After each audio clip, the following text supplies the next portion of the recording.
नमस्कार दोस्तों, आज हम पढ़ने जा रहे हैं अवयव के बारे में। अवयव क्या होता है? जो वैसे शब्द जिनके ऊपर लिंग, वचन, कारक या पुरुष के आधार पर कोई भी परिवर्तन नहीं होता, उसको हम क्या कहते हैं? यहाँ पे अवयव कहेंगे। और अवयव कितने प्रकार के होते हैं? 4 प्रकार के होते हैं। क्रिया विशेषण, संबंधवाचक, समुच्चयवाचक और विस्मयादि बोधक। क्रिया विशेषण क्या होते हैं? क्रिया विशेषण वो शब्द होते हैं जो क्रिया की विशेषता बताते हैं। क्रिया की विशेषता बताते हैं, उसे हम क्या कहते हैं? क्रिया विशेषण कहते हैं। अब इसके अंतर्गत देखिए, क्रिया विशेषण के अंतर्गत हमारे सामने स्थानवाचक, कालवाचक, रीतिवाचक और परिमाणवाचक शब्द आते हैं। स्थानवाचक क्रिया विशेषण क्या होते हैं? यहाँ, वहाँ, भीतर, इधर, उधर, पार, दूर, दाएं, बाएं, आगे, पीछे, ऊपर, नीचे, इस तरफ से हमें क्रिया विशेषण की चीज़ें हमारे सामने आती है। कालवाचक विशेषण क्या होते हैं? कालवाचक विशेषण वो शब्द होते हैं जहाँ पे आप काल के आधार पे चीज़ों को विशेषता बताते हैं, जैसे कि आज, कल, अब, अभी, असम, परंतु, पहले, ये क्या हो गए? कालवाचक विशेषण हो गए। अब रीतिवाचक विशेषण क्या होता है? पैसे, शायद, नहीं, रीतिवाचक हो गया। परिमाणवाचक क्रिया विशेषण क्या होता है? जब आप परिमाण की बातें करते हैं, थोड़ा, बहुत, कितना, आदि, ये क्या हो गया? परिमाणवाचक विशेषण हो गया। इसके बाद हम बात करेंगे संबंधवाचक। संबंधवाचक क्या होते हैं? जो अपने संज्ञा या सर्वनाम के बाद आकर वाक्य के दूसरे शब्दों के साथ बताए गए उसे संबंधवाचक कहते हैं। यानी कि जो शब्द दूसरे वाक्य के साथ आके, यानी कि जो, सो शब्दों को पूरा संबंध बताते हैं, वो क्या होते हैं? संबंध बोधक होते हैं। इसमें कहते हैं निकट, दूर, आगे, पीछे, अंदर, बाहर, और, तरफ, द्वार, मातफ, लिए, सिवा, अलावा, अतिरिक्त, संग, साथ, विरोध, खिलाफ, बिना, मर आदि। यानी कि ये सब क्या होगा? संबंधवाचक विशेषण होगा। इसके उत्तर क्या है? राम के आगे मैं खड़ा हूँ, मेरे आगे राम खड़ा है। फिर है समुच्चय बोधक विशेषण।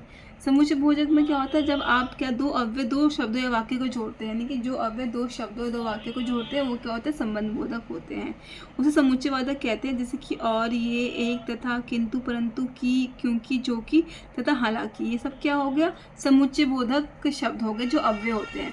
फिर है विस्मयादि बोधक। विस्मयादि बोधक शब्द क्या होते हैं? जिन अव्यय शब्दों में हम शोक, क्रोध, धैर्य आदि को प्रकट करते हैं, विस्मयादि बोधक होते हैं। ठीक है। अब इसके प्रश्न देख लीजिए। लता बहुत अच्छा होती है, वाक्य में कौन सा अव्यय है? लता बहुत अच्छी होती है, तो ये क्या है? हमारा परिमाणवाचक। इसका आंसर हमारा होना चाहिए लता। समुच्चयवाचक होगा नहीं, समाधिकरण होगा नहीं, परिमाणवाचक इसका है, परिमाणवाचक। इसमें आंसर दे रखा है। फिर है अरे, अरे जरा रुको तो जरा, अरे ज़रा इधर तो आओ, तो ये क्या है? विस्मयादि बोधक, क्योंकि इसमें उल्लास प्रस्तुत किया जा रहा है, आश्चर्य प्रस्तुत किया जा रहा है। ठीक है।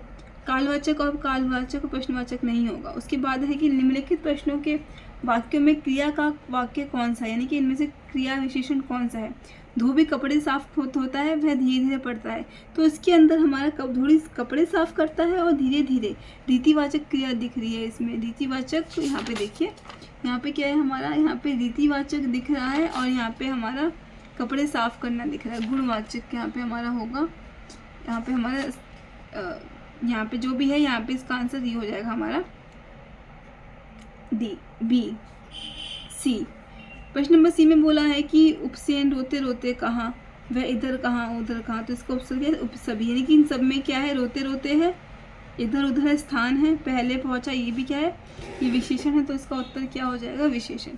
फिर प्रश्न नंबर 5 में बोला गया है कि राम न पढ़ता न खेलता है, नदी वे आयोग जो मैं जाऊंगा, एक धनी है और दूसरा गरीब, वह बीमार था, कॉलेज नहीं जाएगा। प्रश्न नंबर 6 में पूछा कछुआ धीरे धीरे चलता है, ये क्या? रीतिवाचक संज्ञा है। धीरे धीरे क्या है? एक तरीके का रीतिवाचक संज्ञा है। उसके बाद बोला गया है कि दो शब्दों या वाक्यों को जोड़ने वाले शब्दों को क्या कहते हैं? समुच्चय बोधक कहते हैं। सर्वनाम नहीं कहते हैं, ना संबंध बोध सूचक कहते हैं। उसने आंखें फाड़ कर देखा, इस वाक्य में फाड़ कर क्या है? आंखें फाड़ कर देखने का मतलब होता है घूर घूर कर देखना, यानी कि इसकी विशेषता बता रहा है, तो इसका मतलब क्या है? क्रिया विशेषण है। निम्नलिखित में से कौन सा अविकारी है? निम्नलिखित अविकारी क्या होता है? जिसमें कोई भी परिवर्तन नहीं होता। अव्यय क्रिया विशेषण, तो क्रिया विशेषण क्या है? इसी का एक अंग है, तो ये क्या हो गया? ए और बी क्या है? अविकारी है। फिर बोला गया है कि निम्नलिखित में से किस में से एक क्रिया विशेषण है, तो वो क्या है? वह धीरे से बोलता है। निम्नलिखित शब्द क्रिया की विशेषता के किस भेद के अंतर्गत आता है, तो वो क्या है? हेतुवाचक संज्ञा होता है। निम्नलिखित शब्दों में से कौन सा शब्द क्रिया विशेषण है, तो वो क्या है? धीरे धीरे। अव्यय कितने प्रकार के होते हैं? 4 प्रकार के होते हैं अव्यय। पहला होता है अव्यय होता है क्रिया विशेषण, उसके बाद होता है समुच्चय बोधक, विस्मयादि बोधक, और एक हमारा होता है संबंध बोधक। फिर 14 में पूछा कि निम्नलिखित शब्दों में से कौन सा शब्द काल बोधक विशेषण है। तो काल का मतलब समय के हिसाब से कौन बताता है, तो वह अब, जहाँ स्थान है, आगे तो पर्याप्त, तो यहाँ अब उसका उत्तर होगा। निम्नलिखित शब्दों में से कौन सा शब्द क्रिया विशेषण है। पहले है सूर्योदय, विगत, नीला। नीला कोई गुण है, सूर्योदय, विगत, तो यहाँ पे हमारा धीरे धीरे क्या हो गया, एक विशेषण, क्रिया विशेषण हो गया। अंकित और अंकुर विद्यालय जाते हैं, इस वाक्य में और शब्द क्या है। और यहाँ पे क्या है, एक समुच्चय बोधक का कार्य कर रहा है, तो ये क्या है, और है समुच्चय बोधक। फिर है मैं गोपाल के बिना नहीं जाऊँगा। के बिना क्या है, के बिना है संबंध, के बिना संबंध बोधक है ये क्रिया। समुच्चय वाचक जोड़ता है, क्रिया की विशेषता बताता है, क्रिया विशेषण। नंबर 13 में बोला गया निम्नलिखित वाक्य में से किस अव्यय से पूरा होगा। आज धन डैश कोई नहीं, आज धन को कोई के बिना कोई किसी को नहीं पूछता, तो के बिना इसका उत्तर हो जाएगा। फिर 19 में नल बूंद टपक रहा है, वाक्य में रेखांकित क्या है, क्रिया विशेषण है। टपक रहा है क्रिया की विशेषता है, बूंद टपक रहा है, तो इसका क्या है, क्रिया की विशेषता बताई गई है। धन्यवाद।